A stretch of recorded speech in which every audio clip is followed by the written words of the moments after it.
I'm Supermoon Tarot, and in today's video we are going to be talking about the best manifestation technique for you right now. And at the same time that you're looking at this video, I have also posted an additional video that you can click on in the description below.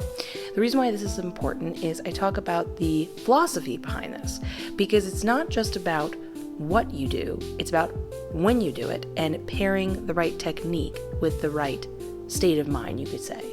And understanding that philosophy will help give all of this a greater depth and something you can carry on for your lifetime. So I highly recommend you go watch that video in addition to enjoying this pick a card. But in that respect, we can get into what is working for you at this very moment.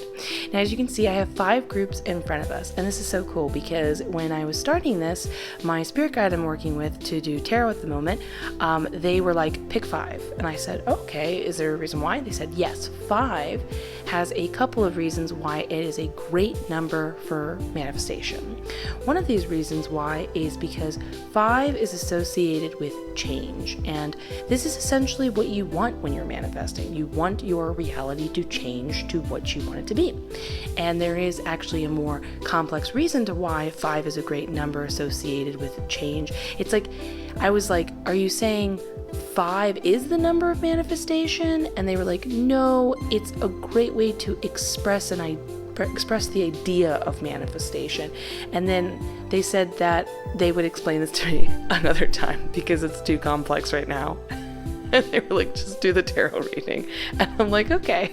So anyways, we've got 5 groups in front of us, but I thought you'd think that's fun and cool. 1, 2, 3, 4, 5. I'm going to give you a moment to pick the group that you resonate with most.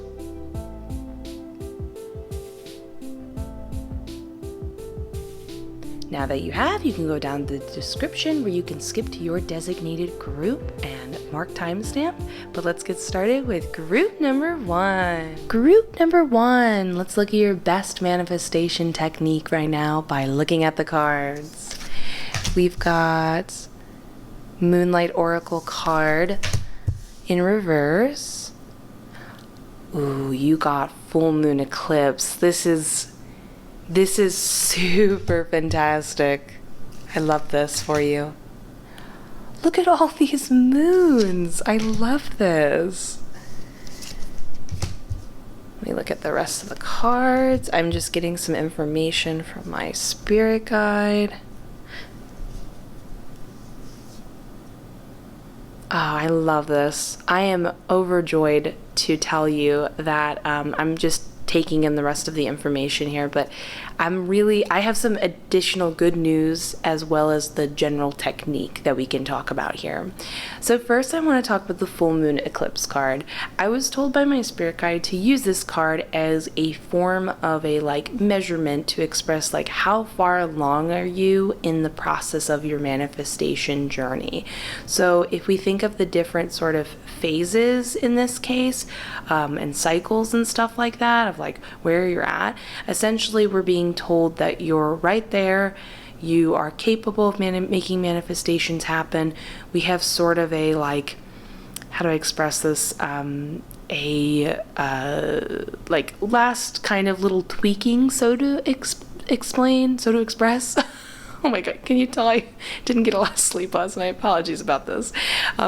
Essentially, you're right there in order to receive your manifestations. We just want to make it a little more specific so you feel confident about it and essentially can subconsciously allow yourself to have it. But you're good to go. You don't have to do a bunch of unblocking and this and that. You're much more capable than you're basically giving yourself credit for. So this is exciting because after this you can essentially just go out there and manifest whatever you want, which we love. So first, let's talk actually about the moon card. This is about working with the moon as well as the universe, I'm being told by my spirit guide. So it's not just only the moon, but this essentially means looking up at the moon at night right before bed and saying to the moon, here's my manifestation. Can you please make this happen? You're basically wishing upon a moon. You can also do this with the universe at any time. I am being told you should oversimplify it by just doing it kind of like once a day, essentially, but you can work with either. I am also being told that the sort of like the type of moon does not actually matter at all, whether you see it in the sky. You don't even have to be outside. You can be, wherever you are and just stand there and look up and at the ceiling and just kind of imagine and know you're speaking to the moon. But you're essentially saying, moon or universe, both actually work in this context. Here's what I would like to happen. Can you please make it happen? And you're essentially giving it to the moon or the universe to make happen. What's happening here is a trust exercise of just knowing that you don't need to know all the details. You don't need to control what happens next. You can know that it's great and mysterious and big, and that's all. Who cares? And they're going to make it happen. It also is a trust thing to know that somebody else, or in this case the universe or the moon, can make it happen for you, and sort of relinquishing control is really healthy for you right now. It also makes it easier because when you feel like you're the one in control of it, there becomes like an over-analyzing situation that pops up, and we can get more specific about that in one moment. So right now, it's best for you to just kind of give it to somebody else, in this case, the moon and the universe. Just do it kind of like once a day at this moment, and then essentially, oh goodness, you probably can't even hear it. There's a plane going by, and it just totally took me out of my flow in reading for a second. Apologies about that. Anyways, so that's the first step. But keeping that in mind, I want to talk about what's going on over here as sort of a blockage, and we can get more specific with how it interacts specifically with the Seven of Cups in reverse. That does repeat twice. Look at that. That's crazy. And then how this is important and how we can take these manifestation techniques a little more specifically, more detailed, even though I talked about an oversimplified process. So Moonlight Oracle card in reverse is when you are overanalyzing things and you are unfortunately putting these contexts on yourself that involve like, oh, I'm not believing enough, or it has to happen this certain way, or, well, if it hasn't happened, is it because of this specific thing? Because I did this specific thing the other day. And it's just like, it's just too much. You're thinking that somehow this sense of explaining and expressing and putting it into little boxes and ideas is somehow giving you a sense of control, and control is somehow going to make things happen.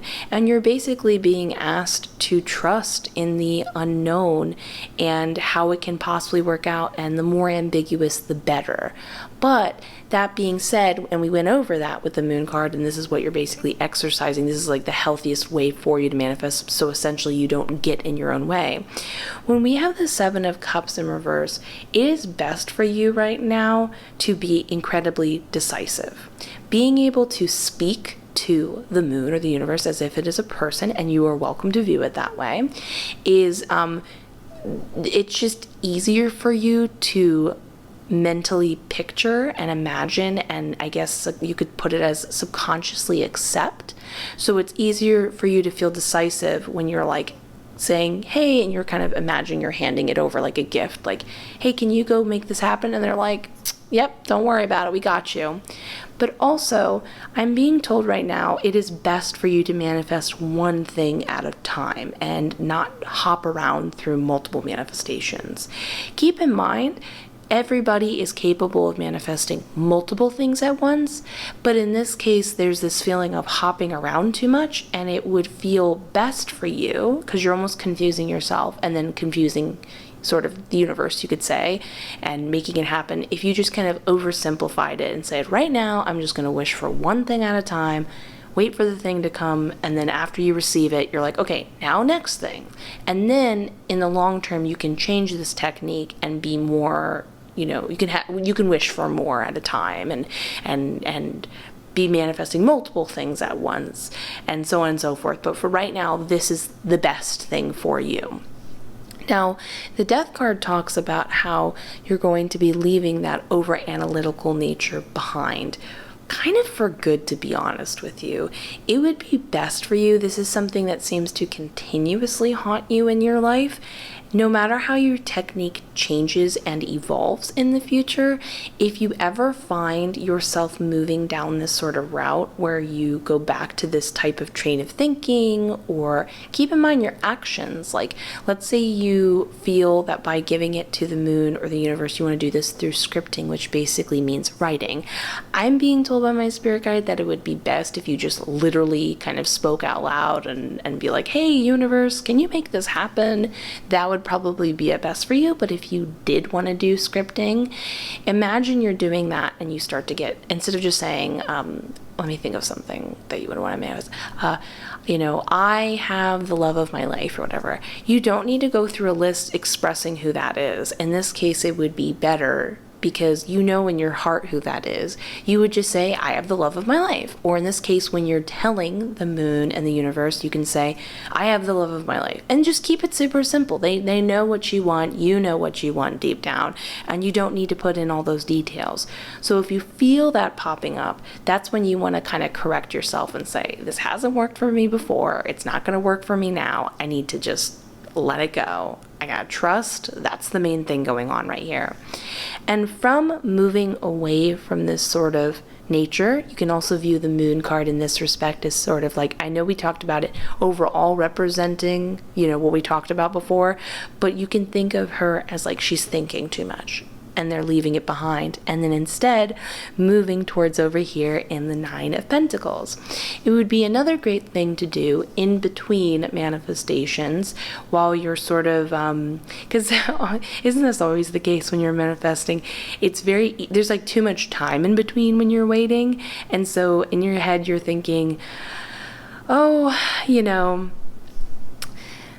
else do I have to think about? And then this is where the overanalyzing kicks in. So what you do in the in-between is sort of imagine you're living this great life where everything that you have around you is kind of exactly what you wished for, and you're kind of like, oh, I'm so rich, you know what I mean? Now, it wouldn't necessarily be a bad idea for other people and other maybe points in your life if you were someone who treated yourself to something once in a while as sort of a promise to yourself of being like, see, I'm so wealthy, I can't afford this, and you're kind of doing that. Now, I'm being told, pardon me, I'm sorry, I'm being told right now that you cannot handle that at this moment. Maybe in the long term you can, but for now it would be best for you essentially to look at what you already have and practice that concept. So I mean, this can be anything. This can be your bed. You can pretend you look at your bed and you're like, oh, I have the best, mattress. Oh my goodness, I love my sheets. I'm so appreciative of them. And it's not about gratitude and you not being grateful enough. It's like putting yourself in this mindset that like you have everything you want. You always get everything you want. It's so easy. And you just kind of sprinkle this in casually while you're just living your life. So in between, you're putting out the wishes out there at night or whenever you feel is your once a day type of technique, and in between you're kind of subconsciously building that belief system of like, yeah, I'm receiving, I'm ready to receive, we're cool. Because if you notice over here with the full moon card eclipse, I'm being specifically told like, you're right there, you're right on the other side. You think there's this blockage, you think it's not there, but it's right there. And through practicing these different things we spoke about, you're essentially removing it and able to fully receive it. It's right there, you can do it, and here are the tools in order to help that happen, which is super cool and awesome. So I'm really excited for you. This is a rather simple technique. This will help you in the in-between process. This is to help you understand why it's happening and being aware when certain things pop up and you're like, oh, I'm doing this, I need to pull away from this state of mind, so to speak. So if you enjoyed this video as much as I did, please consider giving it a like, comment, and subscribe. It helps out the channel like you would not believe. I am wishing you the best in all aspects, including your manifestations. I will see you in the next one, and let's get ready for group number 2. Group number 2, let's find out what is the best manifestation technique for you right now by looking at the cards. We've got the Mountain Oracle card upright, full moon in Sagittarius, Four of Wands in reverse, Nine of Cups in reverse, King of Swords upright, Ten of Pentacles upright, and Page of Pentacles upright. Let me look at this.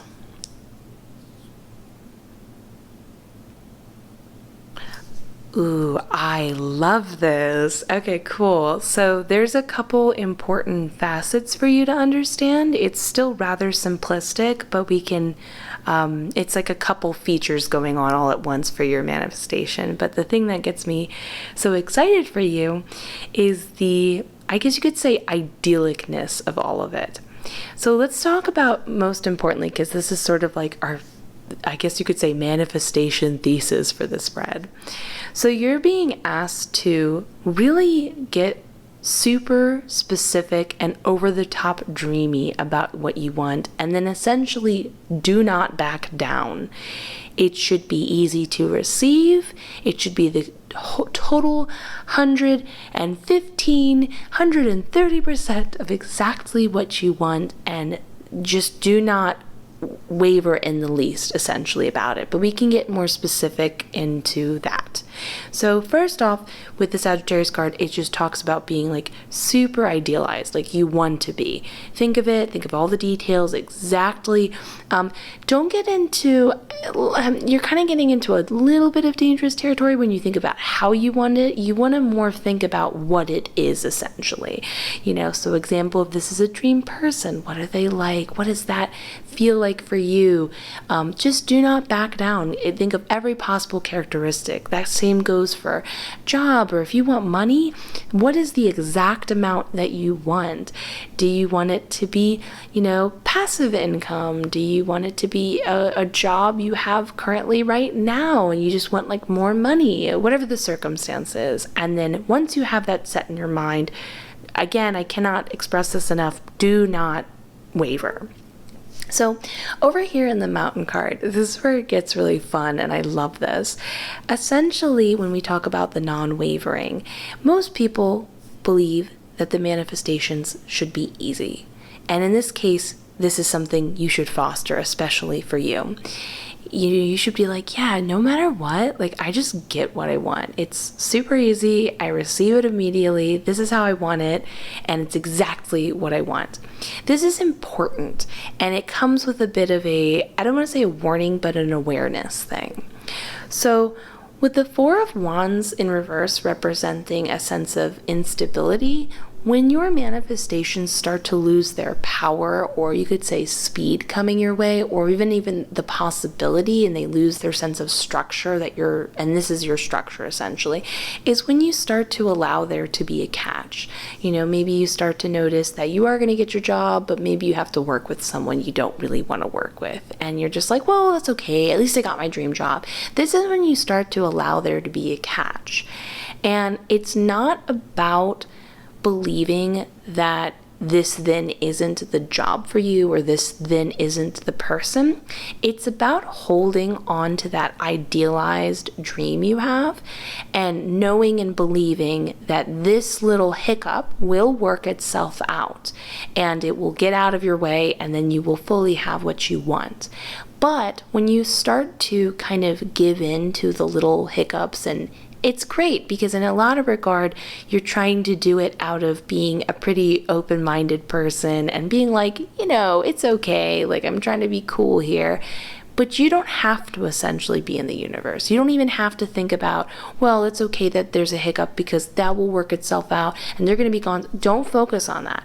It's about keeping your mindset towards your goal unfiltered, unchanging. That's what you want. There's a hiccup and there's a person, you're not even focusing on that. You're not even focusing on it leaving or you're just not focused on it, and you're not giving in. When you give in, the structure of what you want starts to collapse essentially, and you start to accept more and more of what you don't want, and it even becomes a little bit of a focus where you just keep focusing more on the excuses, so to speak, and you start to like curb and essentially change what you want in your dream, and then essentially it loses its like, well, why is it, you're basically restructuring your manifestation, so to speak, when you're doing this, and then it has trouble arriving towards you, so to speak. So you don't want to do that. This goes back to the mountain technique. If you think of the mountain as the person that you didn't want to work with, and you had this dream job and you did not imagine them a part of this manifestation, it's about understanding you do not need to climb up this mountain, and climbing up the mountain is the idea that you have to deal with this other person. It's about focusing on the fact that you can just go around the mountain. There's like an easy path. You can just walk around it. It's super not difficult. And you're not thinking about getting rid of the mountain. You're not focusing on the mountain could be hard or could be difficult or what. You're just knowing that on the other side of your mountain is a destination, and it really is that easy, and that's all that matters. So allow yourself to make it easy. Don't focus on what you don't want, but also don't give in to it either. So continuing on, we have the King of Swords. This is great. I love this for you. This is something I think would benefit most people if they were in this, state of mind, and in this case you are, so this is great. Essentially, this is referring to emotions and energy just don't really matter right now for you. So if you are not in an emotionally good place in your life, or you feel like your vibrations are super low or whatever, that doesn't really matter at the moment for you. As long as you just kind of verbally say it loud, or just kind of like think it, you're just like, this is the thing that I want, you're going to receive it. And you don't need to worry about, a lot of people put this idea and false belief, honestly, that when you manifest the thing you want, you have to be perfect, you have to feel amazing, you have to be happy, you have to have gratitude. And this is not always the case, especially for you right now. So knowing this, you can kind of take this emotional weight off yourself if you feel like not your best or whatever, because what's working for you right now at the moment is just to simply think, this is the thing that I want. You don't even have to visualize it, or like, again, it doesn't have to be perfect. You can just like write it down, or just say it to yourself, or just think the sentence, this is the thing I want, without like this greater sense of emotional depth to it. Because sometimes when we're visualizing, there's an emotional depth, like I have to visualize, or like whatever. That doesn't really matter. As long as you just like simply say it, because you're so kind of in a logical mindset, that works for you, and that's perfect. You're sort of a master of your logic, and therefore you can master your manifestation through logic as well, which is great, and we love that. But here's where it gets really interesting and sort of meta, so to speak, and you have to hear the whole thing for this to make sense. But essentially, we want to focus on what's going on over here. This is something important my spirit guide wanted me to focus on. Think of the phrase when they say that you find, that pot of gold at the end of the rainbow, essentially. And the idea is that, like, you see the rainbow, you see the thing that you want, and when you get there, you'll receive what you need. But often this is also a great representation of like you're keeping something at a distance. It feels out of your depth. You just feel like if you chase this concept, it will be there, but you're always in a chasing mindset, so to speak. Well, in this case, I'm being told that you need to take on the mindset that you're already that gold. You're already that you're the destination, because you're both the destination to then create the rainbow, to then follow it, to also then the actual, so to speak, manifestation, or in this case, we talked about the pot of gold concept again.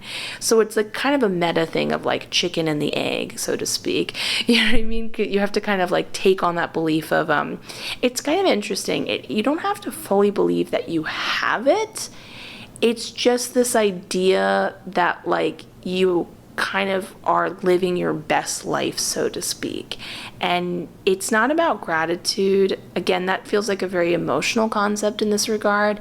It's more that you find a reason to realize like that this is exactly like the coolest life you could be living, and you're where it's at. So of course you can emanate this sort of energy to get whatever you want. You can emanate the best idealized version, whatever, and you'll get it back. Again, I know this sounds like a really emotional concept. I'm trying to remove it because emotions aren't important in this case for you. The best way I can put it is like, so you're living life right now, right? And maybe you're sitting on your couch watching this, or sitting in your bed, and you want to kind of as you live life, just take a moment and be like, oh, look at me. I'm so lucky. I've got a desk. I got a couch. Look at me. Maybe you got a car. And you're like, I got a car. Like, life's great. Everything's awesome. But you don't have to get really emotionally in depth about this and just be like, I am so grateful. You just be like, yeah, this is cool. Like, and then you go to your friend's house. You're like, yeah, you know what? I'm like going to my friend's house. This is fun. We're going to have fun. And you're just kind of thinking, I'm where it's at, essentially. It's sort of like a very fun mentality, not a super like, you're not grateful enough. You have to be grateful. It's not that sort of feeling. It's about spinning everything to be aware that it's pretty cool. And like, you can even go a little further and be like, look at me. I easily get things. Look at all this cool stuff around me. And essentially, as you start to feel this sort of awareness for your reality that you currently have, and there's a lot of cool stuff about it, and you're where it's at, that sort of hit mentality. Again, it doesn't have to be super emotionally deep or being grateful enough. It's just sort of like a perspective thing and viewing yourself as a really cool, like happening person in that kind of way. You're essentially, quote unquote, creating your meta rainbow that you will also essentially both emanate and attract and follow. It's kind of the reason why I'm having trouble putting words into it is I'm being shown this on like a different dimensional level. So when you're quote unquote following your rainbow, by expressing yourself in this way, following your rainbow is by like following universal cues you don't even know you're following. Like, how you don't know why you're walking down a certain different path of the road when you're going for that walk that day, or why did you choose that color car rather than like a red car instead of a blue car and stuff like that, and you unknowingly are like guiding yourself somewhere. It's like essentially by keeping this sort of mindset towards everything you're interacting with and kind of having more fun, so to speak, in that sort of way, perspective wise. Again, we talk about logic. You're lining yourself up with following it in that way. But this is something that I can't express. Like, you would have to in the moment just experience it, and you don't necessarily need to be conscious of how you're being journeying there, but you're journeying there by emanating this. Did that make sense? It's when I'm being shown these things, sometimes it's hard to put into words in this like three-dimensional reality. I know it sounds super hippie like, but it's true. We're living on many different parallel planes, and often you're like a master of all these different concepts, but it's not as easy of just saying you do X, Y, and Z and get A, B, C. So hopefully that wasn't too complicated. All you need to understand is that you've kind of emanate this vibe of like, where it's at. But along that journey and path, and when we talk about synchronicities, and this is where the Page of Pentacles is the last thing we're going to talk about. So when you have a Page of Pentacles scenario, if you notice like he's on the rainbow, this is the beginning of the rainbow. When you're on the rainbow, this is when you're picking up like universal cues and signs and synchronicities. And in other readings and other spreads, this would be about following that path and following where it takes you. This is more about you observing synchronicities in the universe. And again, when we talk about that mindset of like, everything's working out, this is where it's at. Look at all this cool stuff around me. This is awesome. And you're kind of in that state of mind. When you notice these synchronicities, this is like the universe saying like, you're on the rainbow, you're going towards your destination, it's happening, look at this. This is to help you keep in that mindset of like, this is where it's at, everything's cool, and you don't need to worry about it deeper or worry about what it means, or you just need to know that this, as the synchronicities pop up, you're kind of like, cool, it's happening, I'm on the rainbow, I'm killing it, okay, cool, and it's helping to motivate you and keep you in that meta sort of mindset in order to get you to the destination, and therefore keep you emanating that energy to kind of keep out. Think of it as like a bouncing back and forth from the different ends, essentially. This is the in-between keeping you fired up. Because the last thing I wanted to express was often when we're manifesting, what kills it is in the in-between time, when there's too much time to think, we start to either control or overthink or doubt. And when there's that space in between manifestations and you need some sort of support in order to keep you going, in order to essentially receive it and keep you in the right state of mind, these synchronicities are helping with that, which is beautiful and great, and we love that. So remember, it should be that easy, but don't focus on what you don't want. Understand that the structure loses its, strength when you start to compromise. Be super idyllic. It's not an emotional thing. You can just think it. It can be like a sentence and you're good to go. So I love this for you. Have a beautiful day. I look forward to seeing you in the next one. If you enjoyed this video, please consider giving it a like, comment, subscribe, and even a share. It helps out the channel like you would not believe. I'm wishing you the best in all aspects of life, and that includes your manifestations, and I will see you in the next one. Let's get ready for group number 3. Group number 3, let's talk about the best manifestation technique for you to use right now by looking at the cards. We've got Goblin's Oracle card upright. Ooh, Gibbous Moon Oracle card. 8 of Cups in reverse. Page of Swords upright. The Chariot upright. 5 of Wands upright. And the High Priestess.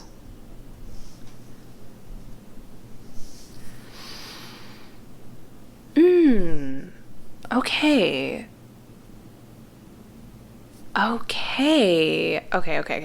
So, where do I want to start first? Okay, let's talk about where you're at, and then we can get more specific with the technique. The interesting thing is, as much as there is an actual technique for you to practice and be self-aware of, your overall journey, the way you navigate to get to the manifestation technique, get to the actual destination of receiving whatever you're wishing for, is the key component to both what can block you and be aware of that, and by just simply removing it and sort of focusing on the presence and the way you're navigating things is where to go with this. Okay, I know how to put this. Okay, sorry, I'm just organizing my words while simultaneously receiving information. It's a lot. So over here, I love this. My spirit guide told me to use this deck as, in this particular pick a card, as a form of measurement of how far along you are in your manifestation. With the Gibbous Moon being represented, you're pretty close. You're not quite there. There's some information you still need in order to be, you could express as the full moon. If full moon's you're getting everything, you're right there, let's talk about it, you can receive it. You're so close, you're almost there. But this last bit of information you need is over here in the perspective. So this is great because it's a positive omen of saying you don't have very far to go. Even if initially this might seem like a lot to take on, it shows us that you're more capable than you might be aware of, essentially. So here's the first, let's just talk about in general your flow, and then this stuff is extremely important. Interestingly enough, you have an absolutely fantastic ability of navigating the universe. Your intuition is essentially off the hook. So for you, it's not about scripting or, affirmations. It's about essentially deciding, okay, this is the thing I want. And then about looking out in the universe for your signs, your synchronicities. It's how you just feel compelled to talk to someone or take a job, or you just know you need to turn in this direction at the right time. And sometimes you're doing it without a deep sense of knowing and you're still doing it. Understand that intuition doesn't always have to come with this very strong feeling. Either way, you're just really good at it.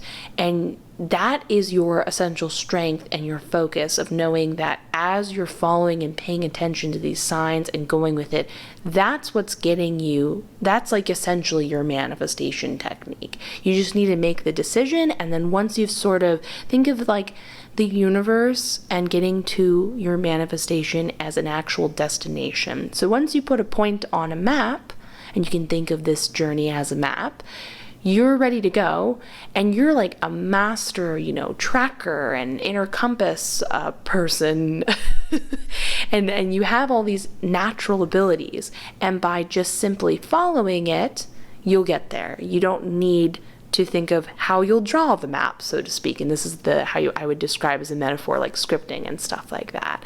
So just focus more on being in the moment and flowing with where you need to go next, and you'll get there. You'll basically be guided there, essentially.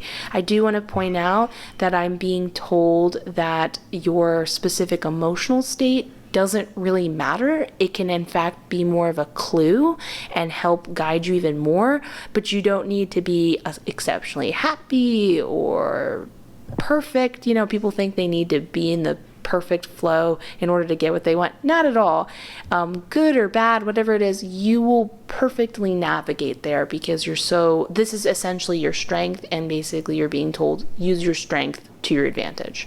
But now let's talk about what can essentially I'll just say distract you from your strength, because your strength is so sort of off the hook and so integrated in your DNA. Even when you feel off, you're still flowing really beautifully with the universe. You just might not be aware of it. So even if you're worried about this taking you off course, you're actually still doing fantastic. It's just, this is a distraction that's making you the gibbous moon rather than the full moon, is the best way to express it. It's making you think you're holding back, and you're not. And by being aware of this, you essentially can be your full moon, your full manifestation, and just use this to your advantage. So a huge clue to all of this is the goblins, and this is really important. The Goblins Oracle card is an unfortunate state to be in. It's not fun at all. It's nothing to critique. It's just a state that everybody who's ever been in this state of mind deserves the utmost sympathy, empathy, compassion, because it's really hard to go through. Essentially, this is when you start to get something sort of kind of in your head. Sometimes this is an energy that's been placed upon you by other people, or you unknowingly kind of carry. A lot of empaths do this.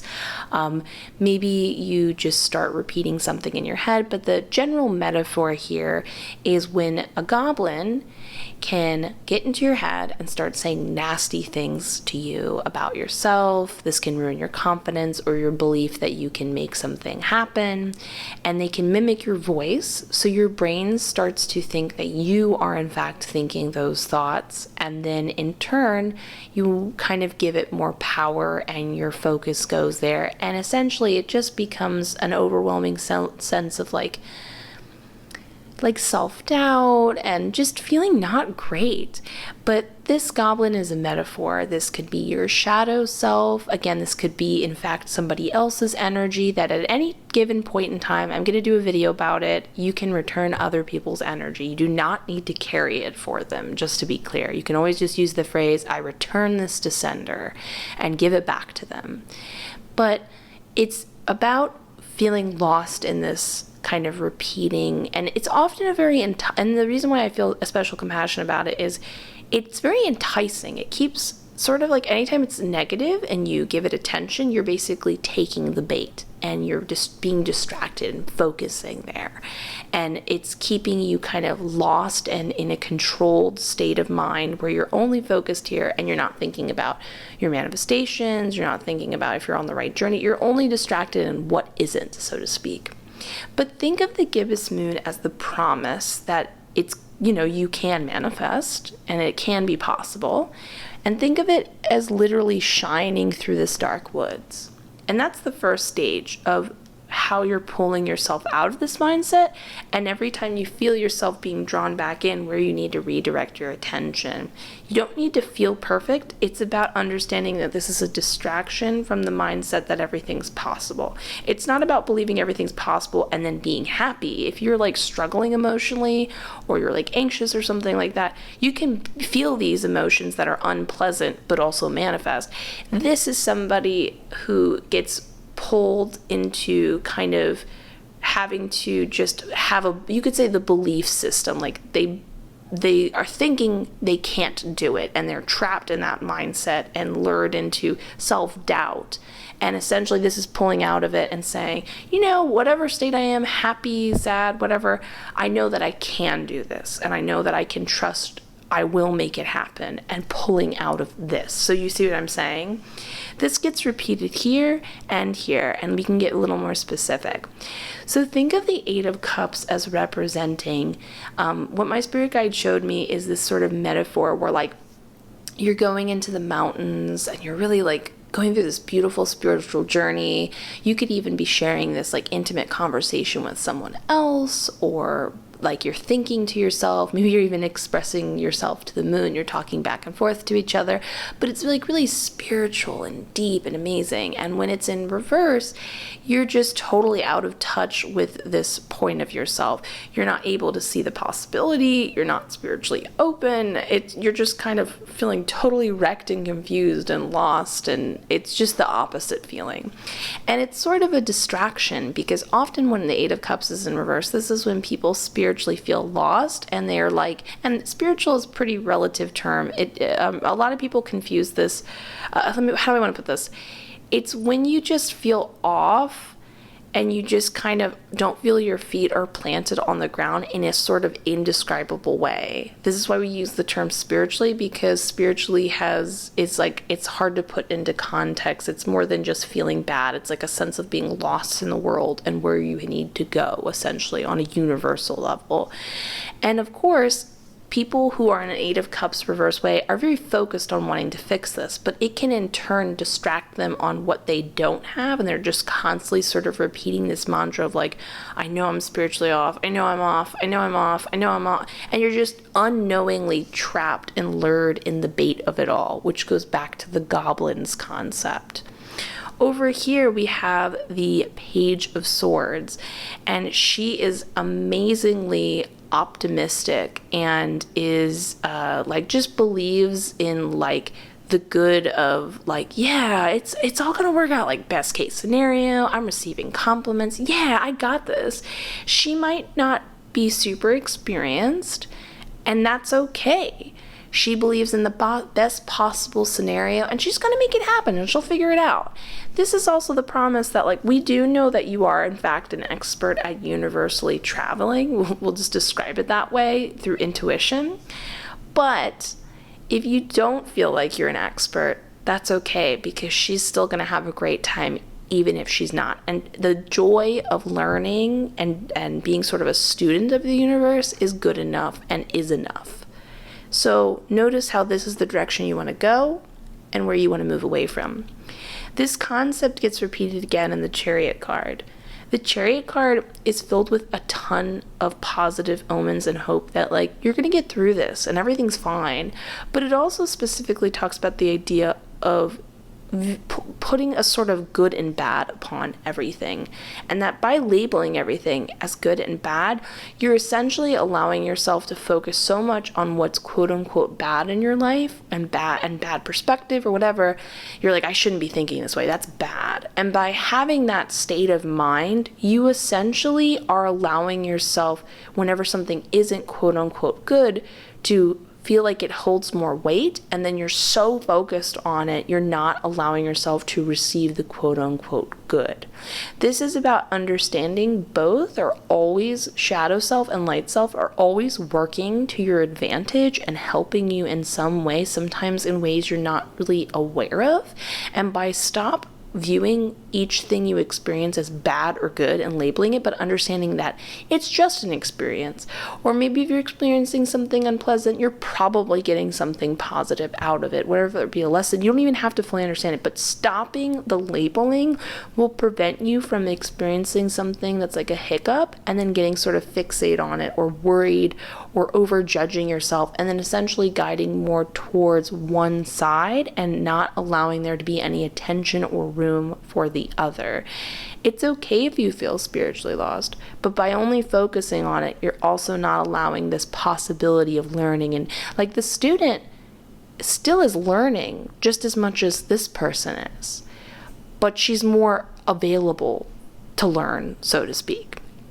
This concept of the fighting back and forth, and if you create a label, it creates sides, very much of this five of wands. And the 5 of wands, no one gets anything done. Oh, sorry about that. No one's backing down. No one's just like letting there be any sort of compromise or understanding how they can work together. And so again, this talks about the promise that if you keep labeling things, you're just going to be pulled back and forth. But the last final thing I want to say about all of this being brought together is the idea that these things are sort of like distractions, and they are especially with the 8 of Cups. The 8 of Cups in reverse is somebody who, like, when they're trying to constantly self-improve, but you're never really going anywhere specifically, so to speak, you know what I mean? Essentially, I'm so sorry, I'm getting distracted. Apologies about that. They spiritually keep trying but aren't going anywhere. And that's the main motif I want you to focus on. These are distractions, and they pull you away from just being present and follow the universal flow you want to follow. To follow the universal flow, you can still feel spiritually lost. You're just not focusing on it in that way. You do not have to feel perfect. You do not have to be absolutely amazing. You can. I'm sure it feels more pleasant, but this is your key and technique, and you are great at it. Everything else is sort of a distraction. Don't let yourself be distracted so you can not only enjoy the journey, but think of the distraction as kind of like sitting on a bench and thinking, which way should I go? When you really know the path much better than you're aware of. So if you enjoyed this reading as much as I did, please consider giving the video a like, comment, and subscribe. It helps out the channel like you would not believe. Have a beautiful day. I look forward to seeing you in the next one. And yeah, let's get ready for group number 4. Group number 4. Let's find out your best manifestation technique by looking at the cards. We've got Heal the Ouch, still one of the funniest oracle card names I've ever come across. Heal the Ouch in reverse. Ooh, 3/4 moon. King of Cups in reverse. The Hierophant in reverse. 3 of Swords in reverse. 4 of Cups upright, and 6 of Swords in reverse. Oh, okay, I know what this is exactly about. Let's just get right into it. So this is really interesting. Your technique's different because it's more about something you need to sort of unblock, fix. It's an important lesson that essentially is preventing you. It's like sort of the wall in the way. That's a huge reason why we have the 3/4 moon. My spirit guide told me to pick this oracle deck because it's a representation as to how far you are in your manifestations. This does not mean you're behind. It's just like you're so focused on like, well, what's my technique? What's this? And sometimes we're unknowingly, and this is what I'm talking about in my video that I posted. Sometimes we aren't aware that it's not a technique that needs to be done via like scripting or something, but it is an emotional blockage, something that we are allowing to remain, like it's like you need to heal something. Like a great example for this in this case would be like, sometimes you're like, man, I don't know why I won't allow myself to do something, and you're unknowingly carrying past life karma. Keep in mind, we literally all have this. This is like super normal. But something happened in a past life and then you carried it into this life, and essentially you are unknowingly harboring this sort of pain or resentment towards someone you're not even currently socializing with or know on this, timeline or plane or something like that. And by healing that, that's the last thing, that was the only thing in your way, so that then when you try out basically any manifestation technique, scripting or otherwise, it will all work. This was more of the problem and sort of adjustment. But for you, it's a combination of a healing adjustment blockage thing we can get more specific about, but understanding a life lesson by healing this. Like, it's the act of this healing and understanding that this exists, which is a key important thing that you're understanding. So when we have the Heal the Ouch Oracle card in reverse, this specifically talks about you needing to sort of make up with or forgive or allow them to forgive you some sort of relationship conflict. Now, this can be anything. This can be about being honest with yourself and being like, do you need to be honest about what you've done to other people? Or this can be about honestly saying, you know what, this other person has done this thing to me. And either way, there needs to be some sort of like forgiveness and healing by releasing resentment in this way. That's the main thing. It's like this card represents harboring onto these painful feelings and understanding that no matter how you heal it, you have to face it, and by dealing with this and letting it go, you're opening yourself up for what you really want, essentially. Now, this can be a past life situation. It can be, and I can make a whole video about this and how you heal them and how past lives are meant to be healed, and it's like a super normal, everybody has it. I can't express enough my passion on this subject. People don't know how deeply it can positively or negatively affect them, and you can always turn it into a positive thing.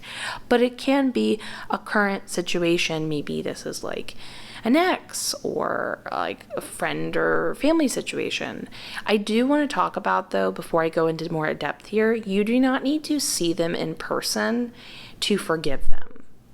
I just want to be clear about that. Like, you can just in your mind, like, go into a meditation and think of them, and then just essentially be like, think about whatever they did, and then be like, you know what? I'm going to forgive you. I'm doing this for me. I'm not doing this for you. I'm understanding now that, like, while it wasn't right that happened, I either I see your perspective, or just like, because sometimes like forgiving is just forgiving. You don't have to agree with it. You don't have to understand it. You don't need to see their side. It's just the choice of being like, I'm going to let this go. And you're essentially letting it go actively. It's tough, keep in mind, but let's get a little more specific about all this jazz. So I can see, this is why, by the way, in the Hierophant, talking about like the unconventional wisdom, I just want to throw it there before I forgot. But you're gaining essentially wisdom you didn't know you needed, and this talks about the whole letting it go and healing in this way in order to open up. It's not something you anticipated learning, essentially. But first over here, we have the King of Cups talking about you being it's about being emotionally unbalanced, but it's when you aren't able to sort of think of it this way, like, often the universe, well, pretty much every time, the universe speaks to us and we sort of reflect and then receive that reflection. So this is kind of what you're putting out there and then getting back. When we have a King of Cups in reverse situation, this is when you're unable to sort of play devil's advocate, and you're not, like, if it was upright and you were emotionally balanced in this way, you would be a master of being able to see your side, other people's side, how it all interlocks, what it all means, the bigger picture. You can kind of see outside of the situation rather than being like pulling yourself sort of inwards and only seeing your side and only seeing that. Now, keep in mind, I'm using that as an example. I'm not trying to only focus on you needing to see their other side. That is just one example, essentially. Okay, my spirit guide is saying, no, but it's so important you need to see their other side too. And not because and I want to be clear about this, you're not being like selfish or anything. It's about understanding that if you did know, it would help relieve a lot of pain and kind of help keep you from being trapped in like an emotional depth and only one side of it. What's happening right now is essentially not helpful for you. And think of yourself as like, if you're only allowing yourself one opportunity, one concept, and you're even trapped there, think of this the same concept as your manifestations. So if you're not allowing all the possible sides and opportunities and taking a bird's eye view as all this like manifestation that could come your way, all the different paths, you're essentially blocking them off. You're only on one path. In fact, there is no path. There's one destination. You're already there and you're not letting anything else in. And by healing it, you're essentially saying to the universe, I allow all possible ways that this manifestation can come to me. I'm excited for it, I'm open to it, and I'm ready for it.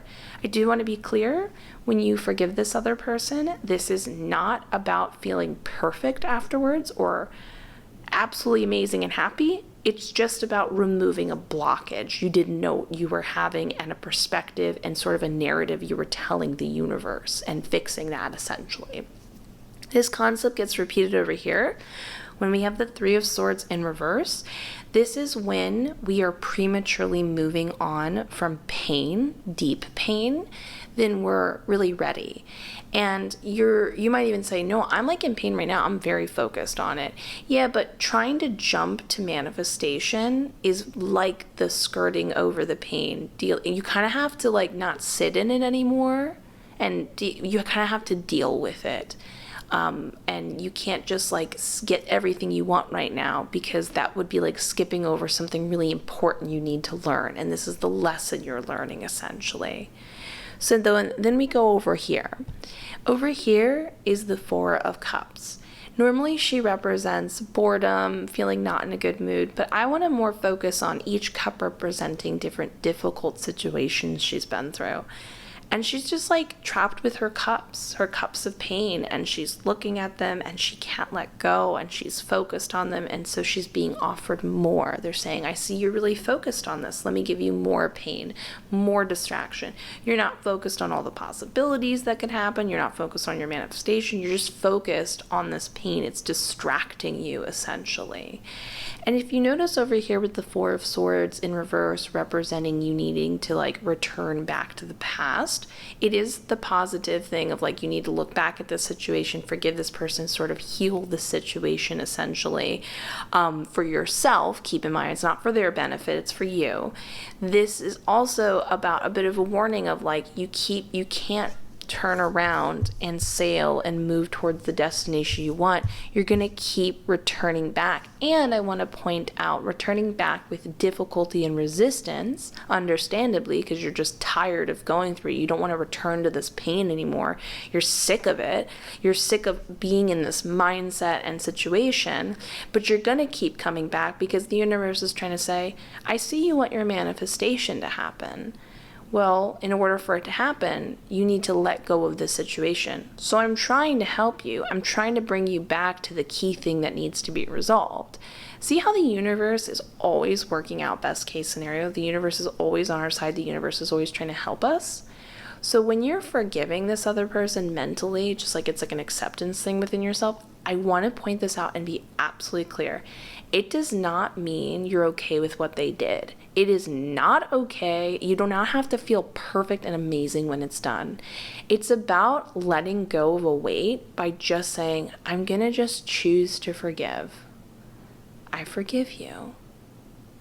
And I understand now that if I forgive you and I allow this to now be an ending chapter, something, I can now finally actually heal and then receive, whatever good things, and I'm not just talking about manifestation, whatever you need to in order to deeply heal from this, whether that be time, maybe better situations around you, maybe this may be a supportive friend to hear you out, or whatever that may be. But forgiveness is like this thing for you that's going to not only heal this circumstance, but essentially you're removing a blockage and saying to the universe, okay, I'm ready for all of it. I'm open now. I'm no longer only viewing here and this one destination like we used in the analogy before. I'm aware and open and ready for all the different ways I could receive all this good stuff. So I'm excited for you to feel better. That got like really intense, but I was just like channeling and feeling what you were feeling so intensely, and I could feel the severity of the situation. So I'm so sorry for your pain you're currently going through, but I am also very excited for you to feel relief and happiness, not only from this circumstance, but most importantly, in addition to that, all your dream manifestations to come true. So have a wonderful day. If you enjoyed this video, please consider giving it a like, comment, subscribe, and even a share. It helps out like you would not believe. I'm wishing you and your manifestations the best. Let's get ready for group number 5. Group number 5, let's look at the best manifestation technique for you by looking at the cards. We've got dry desert in reverse. Oh, I love this. We have got a disseminating moon. Wow, that is a loud plane. The reason why I'm so excited and happy about this is because when you're doing tarot for yourself, as you build up your connection with it, there are going to be time periods where you're like, is this real though? And there are certain card pairings you'll see, or maybe exact answers that they'll be very plain to see, and you'll just like have these moments where you're like, whoa, yep, this is all very real. And these cards, like, of all the cards you could get together and such specific meanings, they're perfectly paired. So let me just take in some information, and I'm going to make this a little more bright. Oh, I love this. Okay, so I have 2 spirit guides with me right now, and one is like saying that they represent this card, and the other one says they're representing this card, and essentially they are giving me sort of a metaphor to explain something, both in the cards, and they're showing me something that I really love, as in what they personally represent, and in order to explain something, because we're going to be going over an overall concept that we're going to be talking about. And it's going to seem a little bit metaphor-y, but then we can get into more detailed understandings. And then there's an overall idea that you're needing to understand and accept in order to make things feel more smoothly and connect to your manifestations more deeply. So here's the interesting thing, especially with the disseminating moon popping up. You actually are really good at manifesting. You're already good to go. You're fine. There's not a particular technique for you. You're just kind of like a laser pointer where when you decide something, you get it immediately. But here's the thing. For other people, when they manifest and they're trying to get in that right mindset and stuff like that, they have to have a lot of things in alignment in order to get what they want something wise. And so the reason why things don't always work out, maybe let's just use a relationship as an example, like when you're dating multiple people, you're trying out and that person didn't work, and then you're dating another person that didn't work, and you're like, man, where's my partner that I'm looking for? Essentially, this is the universe for them saying this is because these people weren't the right choices. Meanwhile, you're really good at being like, I want to be with that person. That's the person I want. And then you'll get them, and you'll have that sort of connection, like you'll get them immediately. But when it feels like there's a disconnection, that's not because you're not good at manifesting. It's because you received what you want, and then once you received it, you kind of decide, well, is this what I really want? Because this person isn't living up to the sort of standard I want. It's a good hint that maybe you should focus more on the concept that you want rather than the idealized person, but let's get a little more specific into that. So when the dry desert is popping up and the disseminating moon, we'll talk about that in a second.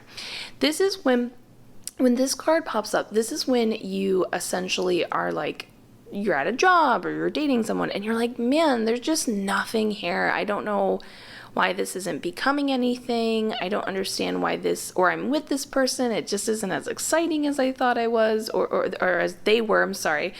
Like the connection between the two of you. Or maybe you're talking to them and you're like, are they just not into me? Or is this like maybe as much as you're going to get from them because they're not a very talkative person in the way that you would hope they would be when you are with someone romantically. And this is the clue of saying there's nothing here.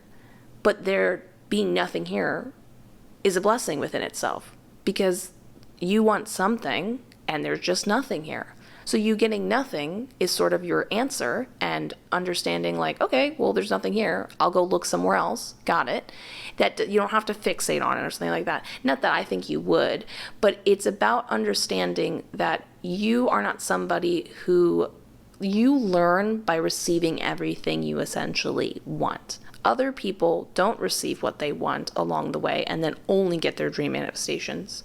Because you're so good at manifesting, you'll get what you want, and basically you're able to explore it and then see if it is actually what you want, or if it bears any sort of fruit of what you were hoping it would be. And then you can kind of be like, oh, there's nothing here, I'll move on, essentially. A disseminating moon pops up when you've basically gotten the most you can out of a situation and you're now ready to move on. So this is when you're basically attracting what you want, and you're like, okay, I got this person, I got this idea, and then you go here and you're like, oh, there's nothing really here, or like, I got what I can out of this. And then once you hit that point where you're like, is this all there is? It's about understanding, yep, you've observed it, you've now learned what you really want if you want it, and you can now redirect your attention.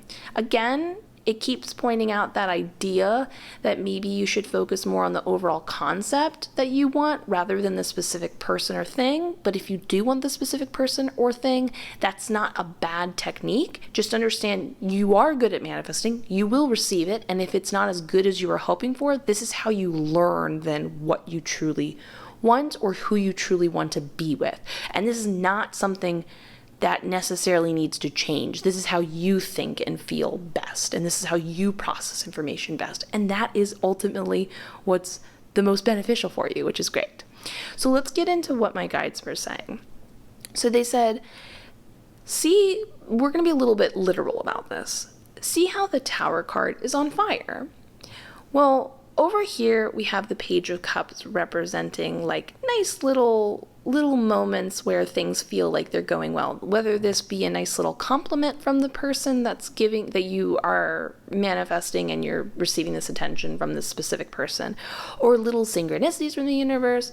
And it's kind of like that little moment in your head where you're thinking, is everything going well? I think it is. They seem into me, or this seems like it's going well. But if you notice, it's just the teeniest, tiniest cup of water. And my guide, I'm sorry, I just have to laugh at this imagery they're showing me. This cup of water is not going to put this fire out. Not at all. It's still going to continue to rage, and that's not going to ultimately solve the situation. And then over here, in defense of this scenario going on, we have, this is sort of you being represented, and the Six of Wands is the upside down idyllic situation you thought you wanted and you kind of have, but you don't know why kind of you're holding on to it, so to speak. So think of the Six of Wands being like you have this dream person you want to be with, and then you get them, and I mean, they're still cute, but like it's not quite what you thought it was, and you thought they were great, and things feel a little off. And it's basically, my guide's pointing out, they're basically being like, why are you defending this? There is something that's so serious going on, and you're concerned about defending. Think of this as like sort of you're the person who's going to protect this idea, and this idea or person is sort of like the Lord or the king or queen, and you are protecting them from this situation. But protecting them or protecting this idea doesn't fix the ultimate problem that you both will have nowhere to live if this doesn't get fixed and solved, essentially. So essentially it's saying that these little sweet, nice nothings are not going to solve the overall problem. And by holding on to something that doesn't even quite make sense to begin with is not ultimately going to solve the core issue, and in the end you're going to have nothing left. But that being the case in the overall metaphor you're starting to get here, we have the Star card. She represents, think of her as like an unending, overflowing cup of good things. And she also represents unexpected change in a good way. And like this is essentially more the vibrancy you want and connection you want. Like she is sure of who she is, she's sure of what she wants, she's cool with it, she's connecting to it, and this sort of vibe is going to properly put out what's going on in the Tower. But metaphors aside, let's get a little more specific and detailed. The Tower card is specifically representing the concept of change. Sometimes it's scary to think this person you received, this job you wanted, wasn't what you wanted. And it's a little frightening to stare at and think, oh no, like, I don't know if I can handle that. I like this idea too much. This is what I think I should be defending and sticking to. And this is about understanding, and keep in mind, as intense as this image is, it's saying that change is still good. Don't ignore the imagery. It's saying that change is good, but this is your sort of viewpoint towards understanding that when you receive the manifestation, it just might not bear any fruit, and you have to deal with the change of now changing your manifestation, changing who you want to be with, essentially. And these little moments where you think they're showing you that, like, oh no, they really are the person I want, or this does seem like the thing, are just nice little cute moments that don't ultimately solve the problem that this isn't the person you are meant to change. This is not overall in the long term going to help the situation. And then over here in the star card, this is, and we can get a little more specific about this, and this is the last bit of like sort of metaphor that we can get a little more understanding about that my guides want to talk about in here. So my one guide, who is representing the star, represents this idea of, again, positivity towards unexpected change. Like, that's a good thing, and it's guiding you towards the universe ultimately, and that these unexpected events are like your natural flow and destiny, and you should be more comfortable with change. But my one guide is saying, I represent like quiet, easy love, very mutable. Both of them are representing love. Keep in mind, love, like, hold on to that idea. We're not focused specifically on love. This is the terminology they're using. So my one guide is like, I represent like quiet, like very subtle and like easygoing love. It's not difficult, but it's maybe not the loudest and very vibrant and intense, but it's there, and it's subtle, and it's just really just, there's no hiccups, and it's easy to accept and flow into your life. And my other guide is like, I'm intense love. I'm sometimes difficult, and I'm like really in your face, and I make stuff happen. And essentially they're showing me that they're both one and the same, and both are important. There are times in your life where manifestation doesn't have to be this super deep connection with someone or super deep thing with a career. You just kind of maybe chose it, and it was easy, and then before you knew it, you kind of ended up really loving that person or loving that idea. And you don't have to be really like married to the idea that things have to be deep and passionate for them to be absolutely what you need and feel. And then at the same time, along your course in life and manifestations and understanding things, sometimes you're going to have to make some really intense decisions, but it's ultimately what you need, and you need to be proactive, and you're going to be really happy about it. So there's times when it's easy, and sometimes when it's a little more proactive, intense. Both are good, and both are needed at different times. So there's going to be times when you need to be really upfront with someone and figure out, like, are you, I see you're being this way. Let's talk about it. I need to understand, like, no more subtleties or text messages that make me think otherwise. Are you the person I was hoping you would be? And then basically you're like, no, I'm not, or have a bunch of excuses. And then you're like, oh, okay, now I know next manifestation I would like to have. Because remember, you think really well and feel really well by receiving everything, and then basically discerning it from there, and maybe even redefining and defining or retuning what you exactly want to manifest. So all of it's essentially good. And other times when you're like, well, how do I know if it's the right job or person I want to be with? Well, sometimes the thing that you want is not always so extreme and intense and passionate, but you'll ultimately be happy in the end. So consider and keep both of those things in mind, because they're basically showing me they're both like interchangeably connected, so to speak. So I love that, and it's very unique that they both stood up and explained such a metaphor. So like, what a cool honor and concept going on here. Anyways, if you enjoyed this video as much as I did, please consider giving this a like, comment, and subscribe. It helps out the channel like you would not believe. I am wishing you the best, including your manifestations. I will see you in the next one. Bye!